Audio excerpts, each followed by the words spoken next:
Hello साथियों, कैसे हो? स्वस्थ हो, मस्त हो? इसी आशा और विश्वास के साथ एक और शानदार सेशन में सभी साथियों का हार्दिक स्वागत और अभिनंदन। साथियों, बात कर रहे हैं commerce grade first paper second.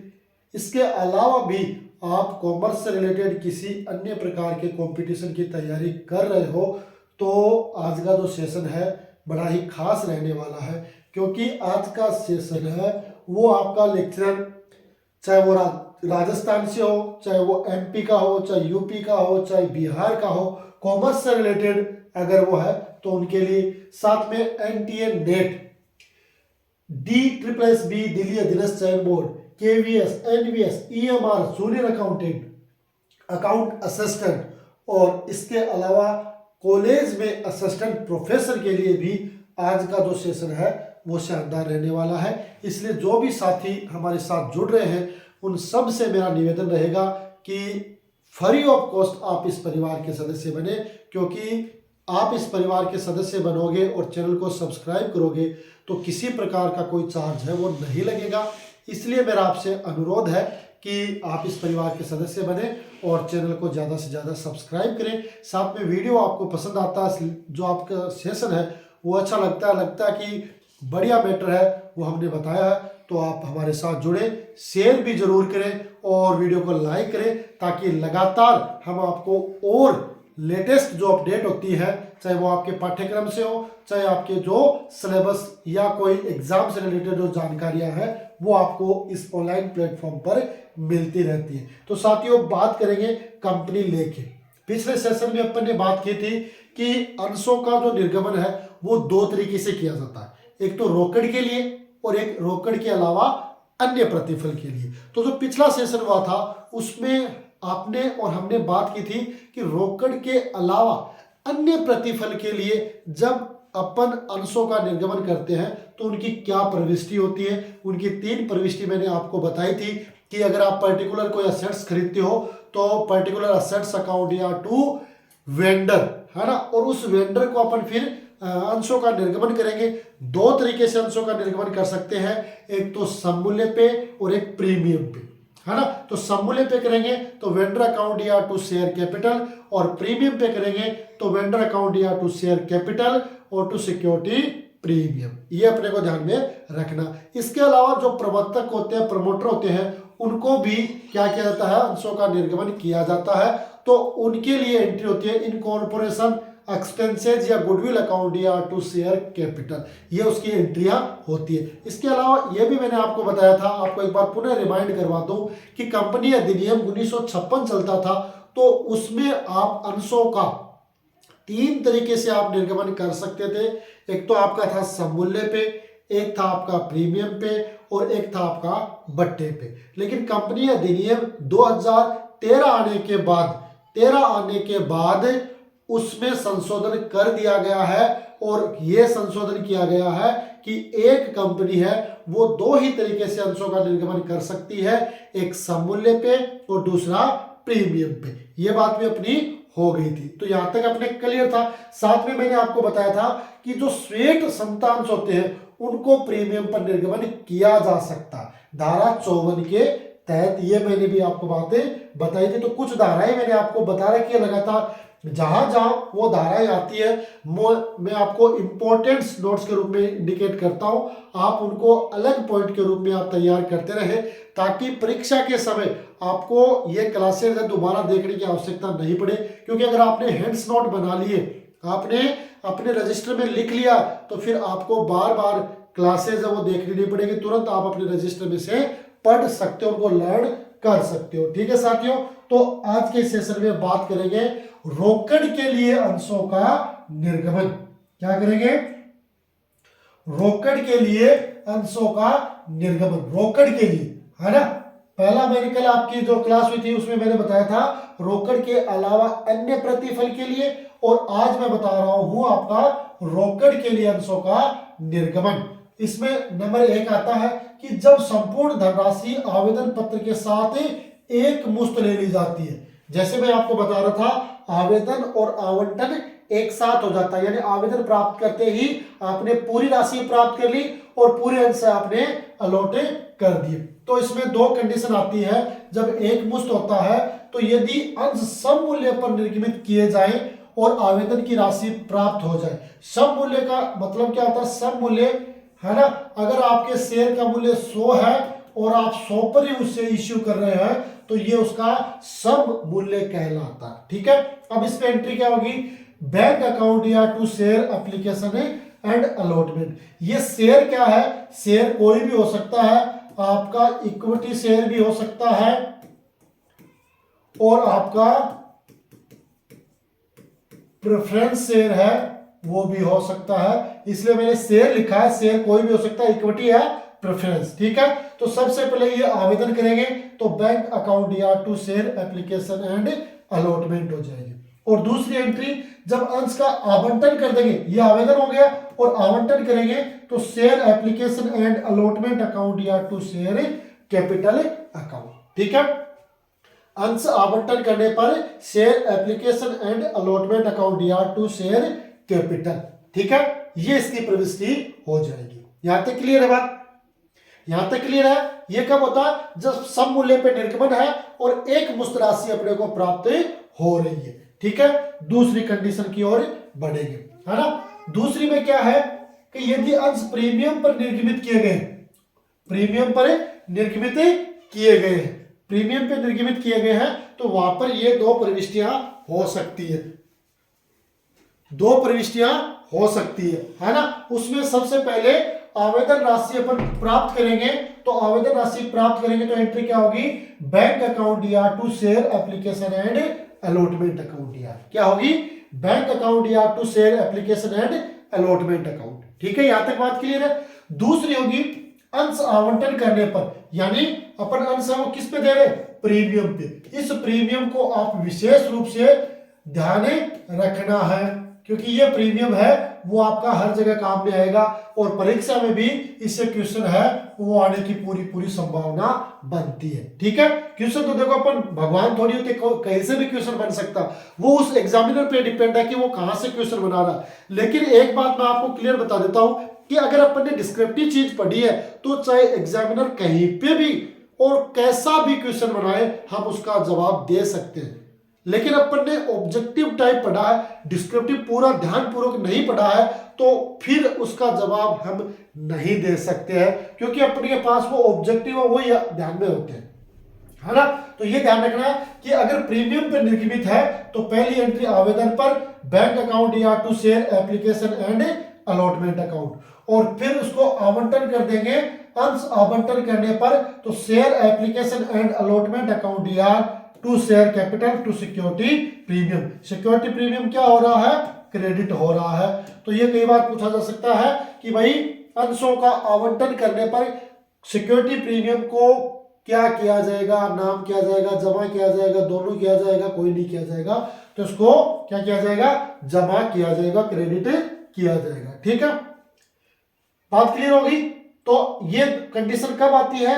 जब एक मुश्त भुगतान होता है और एक मुश्त की दो शर्तें हो जाती हैं कि या तो सममूल्य पे होता है या प्रीमियम पे होता है। सममूल्य हो गई और प्रीमियम पर बातें हो गई, ये दोनों हो गई, ये एक मुश्त की।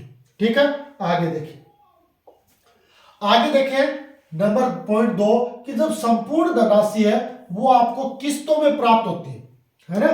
संपूर्ण धनराशि है वो आपको किस्तों में यानी इंस्टॉलमेंट में प्राप्त होती है, किस्तों में प्राप्त होती है। तो आपको क्या करना है? पहली एंट्री होगी, ये कई एंट्री होगी, ये इंपोर्टेंट एंट्रियां भी होगी, है ना। सबसे पहले आवेदन राशि प्राप्त करेंगे तो बैंक अकाउंट या टू शेयर एप्लीकेशन अकाउंट है, आवेदन की प्राप्त कुल राशि पर, है ना। ये किस्तों में क्या होता है? जैसे मैं आपको बताऊं कि एक होता है सबसे पहले आवेदन, है ना। आपने पढ़ा होगा सारी बात, मैं तो सिर्फ आपको रिमाइंड करवा रहा हूं। आप खुद बहुत ही इंटेलिजेंट है, आप एक गजेटेड ऑफिसर बनने की योग्यता रखते हैं, आरएएस बनने की योग्यता रखते हैं, आप गजेटेड ऑफिसर बनोगे भी। ये चीज मैं सिर्फ और सिर्फ आपको रिमाइंड करवा रहा हूं। आपने ये सारी चीज पढ़ी हुई है, आपको सब कुछ आता है, सिर्फ और सिर्फ अपने को यह चेक करना है क्या मेरे से कोई सीनियर है जिसका अनुभव ज्यादा है और वो चीज बता रहा, क्या मैंने वो पढ़ ली, बस ये देखना। ये चीज आपकी पढ़ी हुई है तो एक बार आपका रिवीजन हो जाएगा, और रिवीजन के साथ ही आपका जो पढ़ा हुआ है और हम जो पढ़ा रहे उसका मैच भी हो जाएगा, कि पढ़ा तो अपन सिलेबस के अकॉर्डिंग ही रहे ना। कहीं ऐसा नहीं हो कि अपन जिस टीचर की क्लास देख रहे हैं वो अपने सिलेबस में नहीं है और हम पढ़े जा रहे हैं, ये नहीं करना है ना। तो ये ध्यान रखने की बात है। तो इसमें क्या होता है, जब किस्तों में होता है तो सबसे पहले आवेदन होता है, फिर आपका आवंटन होता है, फिर आपकी प्रथम मांग होती है, फिर आपकी द्वितीय मांग होती है ना।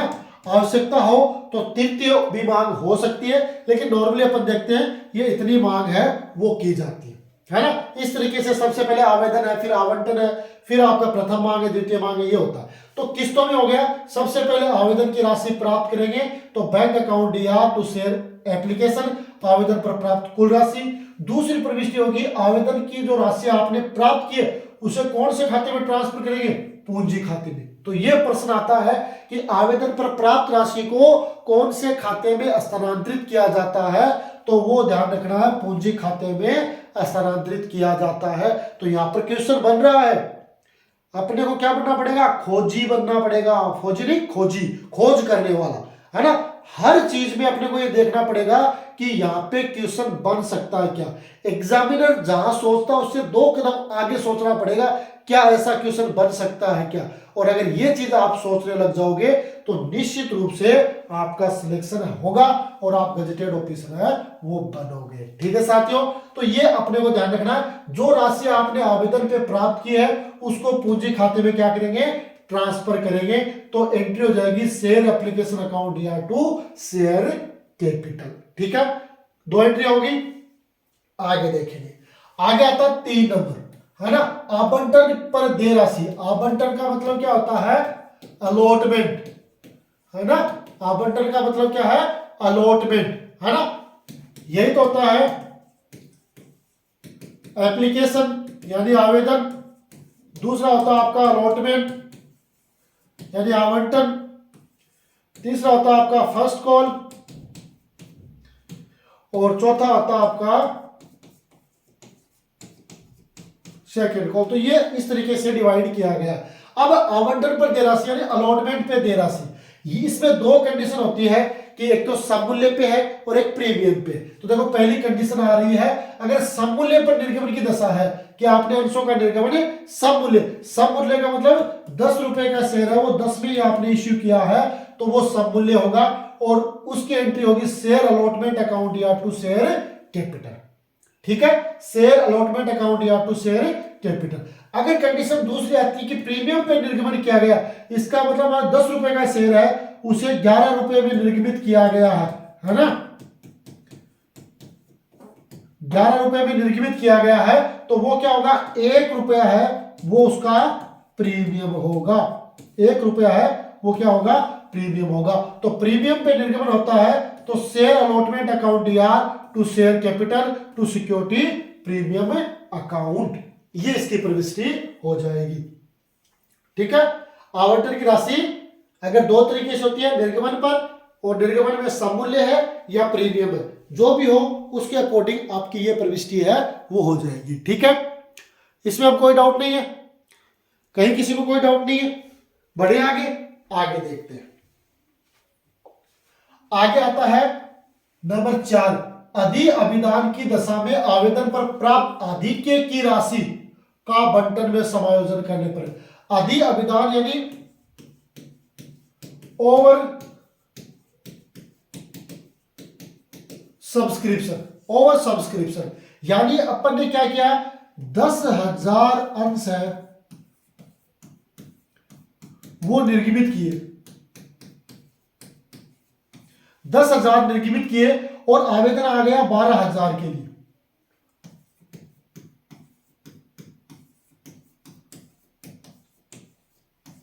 निर्गमित कितने किए, 10,000, आवेदन कितना आ गया, 12,000 है ना। तो ये क्या होता है, ओवर सब्सक्रिप्शन।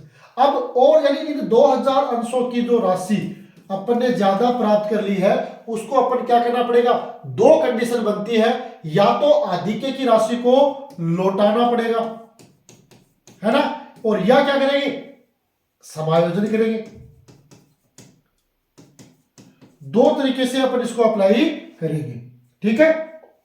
क्या करेंगे, दो तरीके से इसको अप्लाई करेंगे, या तो अपन क्या करेंगे, राशि को लौटा देंगे और या उसका समायोजन करेंगे। तो देखो जो आपके ओवर सब्सक्रिप्शन पर जो राशि आपने प्राप्त की है अधिक है, अगर समायोजन कर रहे हैं तो एंट्री होगी शेयर एप्लीकेशन अकाउंट या टू शेयर अलॉटमेंट, क्योंकि ये आवेदन जो आवेदन पे आपने राशि प्राप्त की थी वो अलॉटमेंट पे एडजस्ट हो जाएगी। दूसरी कंडीशन आती है कि आवेदन पर प्राप्त आधिक्य राशि को लौटाने पर, है ना, अगर अपन एडजस्टमेंट नहीं करते हैं तो उस राशि को अपन लौटा देते हैं, है ना। तो लौटाते हैं तो क्या एंट्री करते हैं, शेयर एप्लीकेशन अकाउंट या टू बैंक, क्योंकि उन व्यक्तियों को अंशों का निर्गमन नहीं किया गया, क्योंकि जिनकी राशि एडजस्ट कर लेते हैं उनको तो अपन ने अंशों का निर्गमन कर दिया है ताकि अलॉटमेंट पे दोबारा उनसे मांगने की आवश्यकता नहीं हो।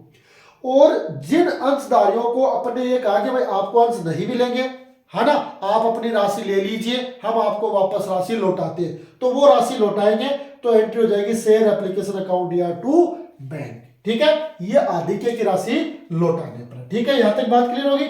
आगे देखते हैं, आगे तो इजी है सारी।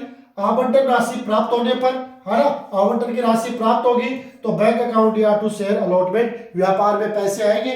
बैंक आपका कौन सा खाता है, बैंक आपका व्यक्तिगत खाता है ना, व्यक्तिगत खाता है, इसलिए व्यापार में जो वस्तु आ रही है उसको अपन क्या कर देंगे भाई, व्यापार में पाने वाले को नाम करते हैं ना, तो बैंक पाने वाला है तो बैंक अकाउंट या टू शेयर अलॉटमेंट। फिर अगली एंट्री, प्रथम मांग की राशि दे होने पर यानी ड्यू होने पर, ड्यू होने पर क्या एंट्री होगी, शेयर फर्स्ट कॉल अकाउंट या टू शेयर कैपिटल, ये इसकी प्रविष्टि हो जाएगी। प्रथम मांग दे होने पर शेयर फर्स्ट कॉल अकाउंट या टू शेयर कैपिटल। आगे आगे देखो ये है कि प्रथम मांग की राशि प्राप्त होने पर, है ना, प्रथम मांग की राशि प्राप्त होगी तो एंट्री करेंगे बैंक अकाउंट या टू शेयर फर्स्ट कॉल वास्तविक प्राप्त राशि से, जो भी आपको वास्तविक राशि प्राप्त होगी उसकी प्रविष्टि कर देंगे। फिर आता है आपका द्वितीय या अंतिम मांग की राशि दे होने पर, ड्यू होने पर, क्योंकि पहले ड्यू होगी उसके बाद वो प्राप्त होगी, तो ड्यू होगी तो second and final call account या टू शेयर कैपिटल अकाउंट, है ना। द्वितीय या अंतिम मांग की राशि दे होने पर second and final call account या टू शेयर कैपिटल, ठीक है, ओके। यहां तक सारी बात क्लियर है। प्रथम मांग की राशि प्राप्त होने पर, फिर द्वितीय और अंतिम मांग की राशि दे होने पर, अब दे होगी तो ये क्या होगी, ये प्राप्त भी होगी। तो आगे आता है द्वितीय और अंतिम मांग की राशि प्राप्त होने पर, तो बैंक अकाउंट या to share second and final call, ये इसकी राशि प्राप्त होने की हो जाएगी, ठीक है, ये होगी। यहां तक 11वीं क्या कहता है, किसी अंशधारी से उसके द्वारा धारित अंशों पर अग्रिम मांग राशि प्राप्त होने पर, यानी अपन ने क्या किया, अंशों का निर्गमन कर दिया और निर्गमन करने के बाद आवंटन हो गया। अब कई बार क्या होता है कि कुछ अंशधारी ऐसे होते हैं कि जो आवंटन के साथ ही फर्स्ट कॉल और सेकंड कॉल चुका देते हैं, है ना, उसको अपन क्या कहते हैं, कॉल्स इन एडवांस, क्योंकि उनके पास जब पूंजी पड़ी रहती है तो वो सोचते हैं क्यों ना इसको जमा करवा दिया जाए। और एक जो बात ये कहती है कि भाई कॉल्स इन एडवांस पे कंपनी है वो 12% ब्याज भी देती है ना, तो इस चक्कर में वो क्या करते हैं, फर्स्ट और सेकंड कॉल है वो अलॉटमेंट के साथ चुका देते हैं और उनको फायदा क्या होता है, कंपनी से 12% ब्याज है वो अतिरिक्त मिलता है ना। तो किसी अंशधारी के द्वारा अपने पास जो अंशधारित कर रखे उनकी जो मांग राशि है उसका अग्रिम भुगतान कर देते हैं, तो अग्रिम भुगतान करेंगे तो एंट्री हो जाएगी bank account DR to calls in advance, क्या हो जाएगा, टू कॉल्स इन एडवांस, ये इसकी प्रविष्टि हो जाएगी, ठीक है। यहां तक बात होगी। ये कब होगी, अग्रिम मांग, और अग्रिम मांग पर कंपनी है वो 12% क्या देती है, ब्याज देती है, 12% है वो ब्याज देती है। तो यहां पर ये इंपॉर्टेंट हो गया कि जो व्यक्ति कंपनी को अग्रिम मांग राशि का भुगतान कर देता है उसको कंपनी कितना प्रतिशत ब्याज देगी, तो 12% ब्याज देगी, ये अपने को ध्यान में रखना है, ठीक है। अगला पॉइंट आता है कि अग्रिम प्राप्त मांग पर ब्याज, जो आपकी मैं जो बता रहा था ये इसकी प्रविष्टि हो जाएगी, है ना। Bank account DR to calls in advance, ये तो प्राप्त करने की। उसके बाद जो अग्रिम प्राप्त है ना मांग, उस पर ब्याज और ब्याज की प्रविष्टि। देखो इसमें क्या होता है कि अग्रिम मांग प्राप्त होने की तिथि से देय तिथि की अवधि तक ब्याज के लिए यदि सारणी एफ लागू होती है तो उसे अधिकतम 12% ब्याज है वो दिया जाएगा, है ना। अगर सारणी एफ लागू होती है तो उन्हें 12% ब्याज देय होगा। कब? प्राप्त होने की तिथि से लेकर देय होने की तिथि तक की जो अवधि होगी उस पर 12% ब्याज दिया जाएगा, है ना।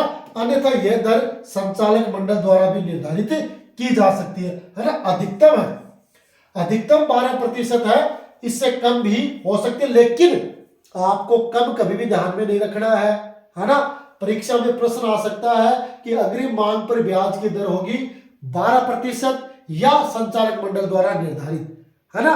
अपने हिसाब से नहीं लिख देना कि भाई 12 से कम भी हो सकती है, 12% ही ध्यान रखना है कि अग्रिम मांग पर 12% ब्याज की दर होती है। और जो ब्याज कंपनी द्वारा चुकाया जाता है उसकी एंट्री होगी interest on calls in advance account DR to bank, क्योंकि ये जो इंटरेस्ट है वो किसके लिए? उस फर्म के लिए क्या है? खर्चा है ना।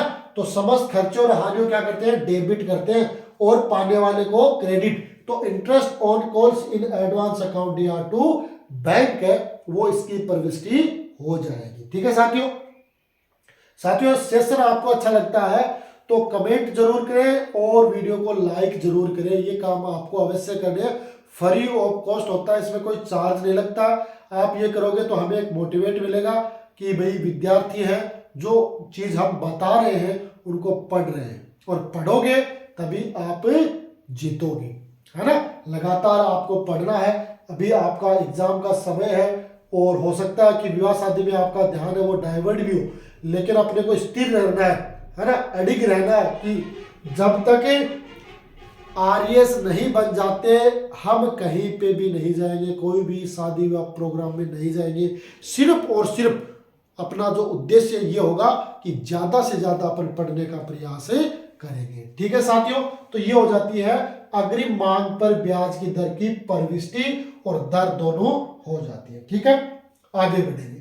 आगे तो क्या कह रहा है, एक दूसरा जस्ट विपरीत आ जाता है, इसका जस्ट विपरीत आ जाता है बकाया। बकाया मांग जिसे अपन क्या कहते हैं? जिसे अपन क्या कहते हैं? Calls in error, calls in error, है ना। बकाया मांग कॉल्स इन एरर इसको कहते हैं। ठीक है, अब इसके लिए है सामान्यतः इसके लिए प्रत्यक्ष से प्रविष्टि वैसे नहीं की जाती है, लेकिन यह प्रविष्टियां की जाती है कि बकाया मांग राशि के लिए। अब बकाया मांग क्या होती है? जिस प्रकार कोई साझेदार अग्रिम चुका देता है उसी प्रकार कोई व्यक्ति जिससे आवेदन प्राप्त हो गया, आवंटन ड्यू हो गया, वो आवंटन चुका दिया, उसके बाद फर्स्ट कॉल है वो ड्यू हुई तो वो नहीं चुका पाया, है ना, तो वो क्या होगी? बकाया मांग। क्यों? क्योंकि भाई सेकंड फर्स्ट कॉल है वो ड्यू हो चुकी है, वो नहीं चुका रहा, है ना, तो उसकी क्या कहलाएगी? बकाया मांग कहलाएगी, कॉल्स इन एरर कहलाएगी। और बकाया मांग की राशि के लिए एंट्री क्या करेंगे? कॉल्स इन एरर अकाउंट या टू शेयर अलॉटमेंट या शेयर फर्स्ट कॉल, जहां पे भी बकाया होगी। अगर अलॉटमेंट बकाया है तो कॉल्स इन एरर अकाउंट या टू शेयर अलॉटमेंट हो जाएगा। अगर कॉल्स बकाया है तो कॉल्स इन एरर अकाउंट या टू शेयर फर्स्ट कॉल हो जाएगी। सेकंड कॉल बकाया है तो कॉल्स इन एरर अकाउंट या टू शेयर सेकंड कॉल हो जाएगी। इस तरीके से अपने को ध्यान में रखना। ये तो होगा ब्याज के लिए। अब ब्याज पर आपकी दर कितनी होगी? 10%, है ना। तो बकाया मांग के लिए कॉल्स इन एरर अकाउंट या टू शेयर अलॉटमेंट या कॉल्स, और फिर बकाया राशि प्राप्त होने पर, कभी भी बकाया राशि प्राप्त होती है ना, तो बैंक अकाउंट या टू कॉल्स इन एरर, कभी भी प्राप्त होगी बकाया राशि प्राप्त होने पर बैंक अकाउंट या to calls in error account के नाम से इसकी प्रविष्टि हो जाएगी। ठीक है, होगी बात यहां तक। बढ़े आगे, आगे देखते हैं। आगे क्या कह रहा है कि बकाया मांग पर ब्याज, है ना, भुगतान की प्रविष्टि जो कितनी दर है? 10%। कि भुगतान देय तिथि से वास्तविक भुगतान तिथि तक भुगतान देय तिथि से लेकर वास्तविक भुगतान तिथि तक की अवधि का ब्याज सारणी एफ के अनुसार 10% से कम नहीं होगी, कम से कम, इससे कम दर है ना, जो भी होगी 10% होगी और ब्याज चुकाएंगे, यानी ब्याज है वो फर्म के लिए क्या होगी, आय होगी, है ना। इसलिए समस्त आय को क्या कहते हैं, क्रेडिट, और जो बस पाने वाले को डेबिट। तो एंट्री क्या हो जाएगी, बैंक अकाउंट या to interest on calls in error account, ये इसकी प्रविष्टि हो जाएगी। ठीक है साथियों, बताओ देखिए यहां तक कुछ समझ में आया या नहीं आया, जरूर कमेंट करें, फटाफट कमेंट करें। एक शानदार सेशन है जो मैं आपको लगातार शेयर कर रहा हूं और महत्वपूर्ण कॉमर्स से रिलेटेड। कॉमर्स में बंदे कम है तो कंपटीशन भी कम है ना। अब उसको आपको अपने आप को आइडेंटिफाई करना पड़ेगा कि yes I can do it, मैं ऐसा कर सकता हूं। और अगर आप ये मन में धारोगे तो निश्चित रूप से आपको सफलता भी मिलेगी। ठीक है, आगे देखते हैं। आगे आता है प्रीमियम पर अंशों का निर्गमन। प्रीमियम पर अंशों का निर्गमन, प्रीमियम पर अंशों का निर्गमन, इसके लिए मैंने आपको बता दिया कि एक कंपनी है वो दो तरीके से अंशों का निर्गमन कर सकती है। एक तो सम मूल्य पर और दूसरा होता है आपका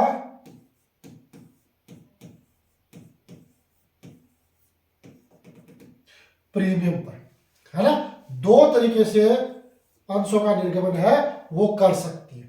अब इसमें देखो होता क्या है कि प्रतिभूति प्रीमियम कंपनी के लिए पूंजीगत लाभ है, ये अपने को ध्यान में रखना है। जो आपका प्रतिभूति प्रीमियम यानी सिक्योरिटी प्रीमियम है वो आपका पूंजीगत लाभ है, कैपिटल गेन है, पूंजीगत लाभ है, यह ध्यान रखना। इसे चिट्ठे के समता और दायित्व भाग में अंशधारियों के कोष शीर्षक कहां दिखाएंगे, आपका जो इक्विटी एंड लायबिलिटीज जो पोर्शन होगा उसमें आपका अंशधारियों के कोष यानी शेयर होल्डर फंड शीर्षक के संचय एवं आदि के उप शीर्षक में प्रतिभूति प्रीमियम संचय के रूप में दर्शाया जाएगा। तो ये इंपॉर्टेंट है ना। पूछा जा सकता है कि भाई प्रतिभूति प्रीमियम है, सिक्योरिटी प्रीमियम है, उसका बैलेंस शीट में कहां वर्गीकरण किया जाता है, कैसे उसको दिखाया जाता है। वैसे तो मैंने आपको जो पिछली एक दो क्लास हुई है उसमें बैलेंस शीट का जो फॉर्मेट है वो कंप्लीट मैंने बता दिया। अगर वो फॉर्मेट आप एक दो बार ध्यान पूर्वक देख लोगे तो फिर आपको बैलेंस शीट में कहीं कोई दिक्कतें नहीं आएगी, आप आसानी से उस चीज को समझ जाओगे, है ना। लेकिन अगर आपने वो नहीं पढ़ी है तो आपको थोड़ा सा कंफ्यूज होगा कि भाई शीर्षक कौन सा होता है, उपशीर्षक कौन सा होता है। ठीक है, तो प्रतिभूति प्रीमियम कंपनी के लिए पूंजीगत लाभ है और इसे चिट्ठे के जो आपके इक्विटी एंड लायबिलिटीज होते हैं ना उस भाग में शेयर होल्डर फंड शीर्षक कौन सा होगा, शेयर होल्डर फंड, और उपशीर्षक कौन सा होगा, रिजर्व एंड सरप्लस, उसमें प्रतिभूति प्रीमियम संचय के नाम से दर्शाया जाएगा। ठीक है साथियों, समझ गए मेरी बात। तो ये इंपॉर्टेंट है, इसको अपने दिमाग में फीड कर लो कि इस तरीके से इनको शीर्षक और उपशीर्षक के तहत दिखाया जाता है या बैलेंस शीट में इनको शो किया जाता है। ठीक है, हो गई बात, हो गई। तो ये था आज का एक और लाजवाब और शानदार और छोटा सा सेशन जो मैंने आपके साथ शेयर किया है। निश्चित रूप से आज का जो सेशन है वो आपके एग्जाम के लिए इफेक्टिव होगा, ऐसे मैं आशा और विश्वास रखता हूं। अगर आप भी सोचते हैं तो आपको इतना सा काम करना है कि आपको इस चैनल को सब्सक्राइब करना, बेल आइकन दबाना और साथ में वीडियो को साथियों के साथ शेयर कर देना। और साथ में हमें मोटिवेट करने के लिए आप कमेंट जरूर करना कि क्या क्या चीज़ आपको समझ में आ रही है, क्या अभी बाकी है, कौन सा जो सिलेबस है वो आपने पढ़ लिया, कौन सा अभी बाकी है, वो सारी चीज़ आप जरूर हमें व्हाट्सएप या कमेंट के माध्यम से बताएं ताकि हम आपको और लेटेस्ट जानकारियां वो शेयर करते रहें। इसी आशा और विश्वास के साथ आज के सेशन में इतना ही, मिलेंगे अगले सेशन में, तब तक के लिए जय हिंद, जय भारत।